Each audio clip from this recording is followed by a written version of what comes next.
On a cold February night in 1986, Sweden's Prime Minister Olof Palme was gunned down on a Stockholm street.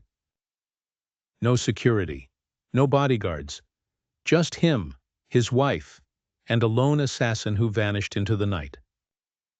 This is the story of one of Europe's most shocking unsolved political murders. Welcome to the dark mystery behind the assassination of Olof Palme. 1. Who was Olof Palme? Olof Palme wasn't just Sweden's Prime Minister.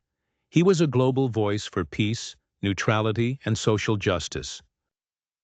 He challenged U.S. policies in Vietnam, criticized the Soviet Union, and supported liberation movements in Africa. Loved by many, hated by some, Palme wasn't afraid to speak out, and that made him a target. 2. The night of the assassination. On February 28, 1986, Palme and his wife Lisbeth left a movie theater in central Stockholm. They walked home without security, a sign of Sweden's relaxed political culture. But just after 11:20 p.m., a man approached them from behind and shot Palme in the back. He died instantly. Lisbeth was injured but survived. The killer escaped on foot.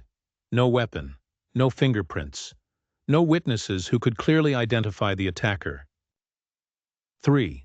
A flawed investigation. The Swedish police response was chaotic. The crime scene wasn't sealed properly. Tips poured in from across the country and abroad, thousands of them. Over the years, dozens of suspects were arrested and released. The first major suspect, Pettersson, a drug addict and petty criminal, was convicted in 1989, but later acquitted due to lack of evidence. The case became a national embarrassment. 4. Theories and suspects. Rumors swirled. Was it a lone madman or a political assassination? Some claimed Palme was targeted by right-wing extremists. Others pointed to foreign intelligence agencies, even South African Apartheid operatives, due to his support for the ANC. The CIA, KGB, Kurdish separatists, Swedish police insiders, all were accused at some point, none conclusively proven. 5. A controversial closure. In June 2020, Swedish authorities closed the case, naming Stig Engström, a graphic designer who was at the scene, as the likely killer. He had died in 2000, but the decision was widely criticized. Many saw it as a way to finally end a national nightmare, without real closure. To this day, many Swedes believe the truth about Palme's murder remains buried.